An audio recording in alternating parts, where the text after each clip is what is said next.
what a surprise this book was. Okay, what do we have here? We have another title from Joe Hill Comics, Hill House. So it's an imprint from DC, Black Label. We've shown you a few other books like Plunge, Basket Full of Heads, and Dollhouse Family. And I must say that this is one of the best titles they've got out there, at least in my opinion. And I wasn't expecting it to be the worst or the least good. Boy, was I wrong. Because, yeah, the premise was around two teenagers, and when I hear about teenagers, I immediately, well, I get pulled off. But, yeah, I shouldn't have. And believe me that I didn't know it was a queer-oriented book. It was not because of that, and even if I knew, it would have made no difference to me. Apparently Carmen Maria Machado is also queer, which is the novelist who wrote this. This is her first work on this media, so she writes novels, and she decided to try graphic novels. And she should have done it earlier. So Dani is the artist. I'm not gonna say I like very much the art. I think it looks a bit sloppy sometimes. The shapes of the bodies don't always match from one page to another. It seems like a different person. You recognize it by the clothing. There's not much detail. I like the colors, but once again, it's the purple era. I don't know what's happening. But boy, is this a mixture of different horrors. Physic horror, when I mean physical, body horror, supernatural, witches, yeah, it's a mixture. It's even hard to say, hard to explain. At the same time, you have a story of you accompany the day of these two very, very good friends. They're both queer. They love each other, but they're not lovers. Okay, and that shouldn't confuse you. If it does, it shouldn't. They're really the best friends they could be, but actually, this one is in love with this girl, the dolly one from their class. Yeah, they just have a tremendous friendship that transcends the friendship and goes into actual love. Yeah. And so we've got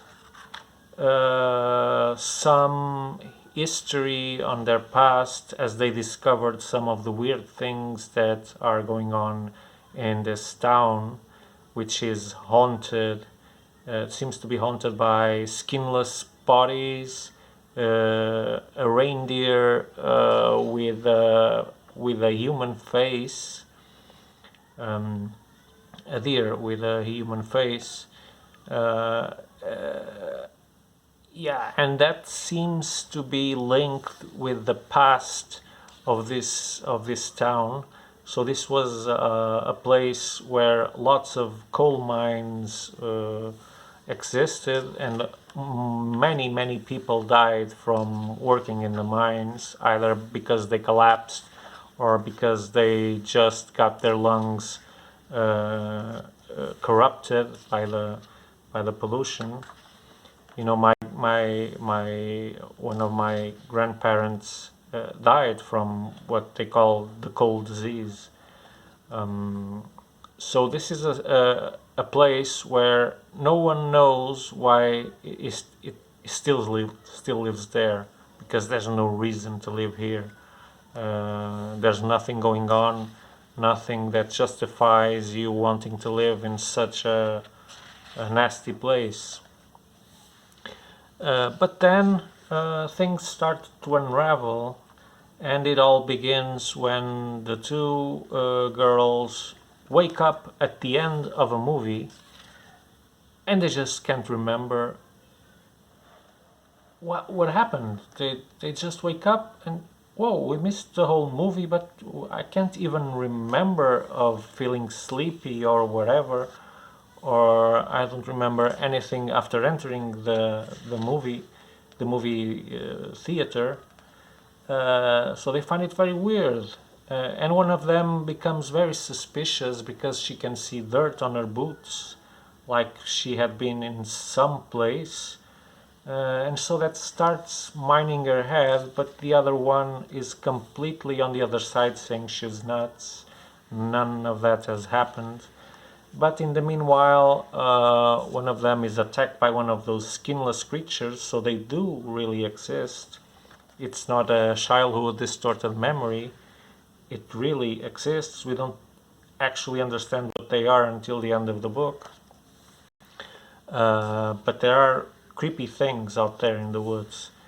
Another creepy thing is this. This is a sinkhole, which will also be explored in the book. Yeah, but the relationship between the two girls is so well explored, and I'm not just referring their queer tendencies. It also appears on the book. It's a part of it, yeah, but it's their relation which is so beautiful that you can't be stand unaffected by it. You have to love these characters. They even get into a fight, and then it doesn't long last, and you're rooting for them to get together again. I was saying here you get to see one of the monsters. Well, better saying you can see the skinless man and the deer, the human-headed deer, and it's kind of a mystery what both are, but you'll find out in the book. There's a good explanation for it, but you just won't see it coming.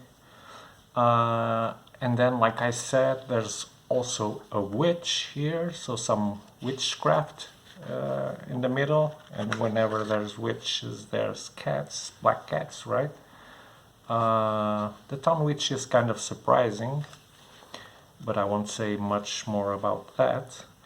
But she is the one who will help unveil the mystery with all the memory losses, and that sense that some people have, that they don't recall some moments of their lives and they have blanks, and it seems that it doesn't affect everyone, and that most of them aren't even aware that their memory is missing parts.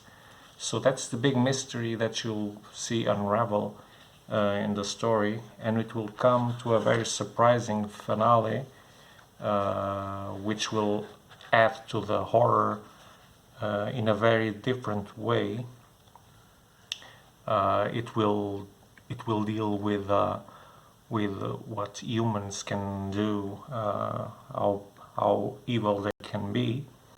It's not only about monsters, it's about bad people too, but you'll have to read it to understand it. So yeah, so if you haven't understood yet, this is for me one of the best titles coming from Joe Hill and his Hill House Comics through DC Black Label, because the story is so incredible. Like I said, it mixes various genres of horror and terror, and it does it super well. It's a great debut for Carmen Maria Machado, if she was just writing prose, it's incredible how well she fit to the graphic novel medium. It's incredible. Like I said, the artwork isn't that fascinating, at least for me. It lacks detail, like I said, and the anthropomorphism is not very accurate, and etc. But that didn't bother me a bit when reading this book, because all the juice is in the story, is in the mystery that unfolds slowly, slowly paced, at a constant rhythm, and always giving you more and more and more until the very end. So this comes out with a very, very, very great recommendation from us. So go check it out, The Low, Low Woods, one of Joe Hill's latest titles. So, you know the drill. If you want to buy this or many other books, you can visit us at deviant.fun.biz. If you just like these videos, seeing reviews, seeing live-throughs, getting to know new books, and etc., why not follow us on our YouTube channel, subscribe, even hit the bell for notifications so that you know when new reviews come out and new videos come out. Otherwise, you can follow us on Facebook and Instagram, where we're constantly putting out new content. So that's it for now. So until the next video, stay well, stay safe, and have a happy Easter if you're watching this almost live. So until then, Deviant Fun out in 3, 2, 1, bye bye.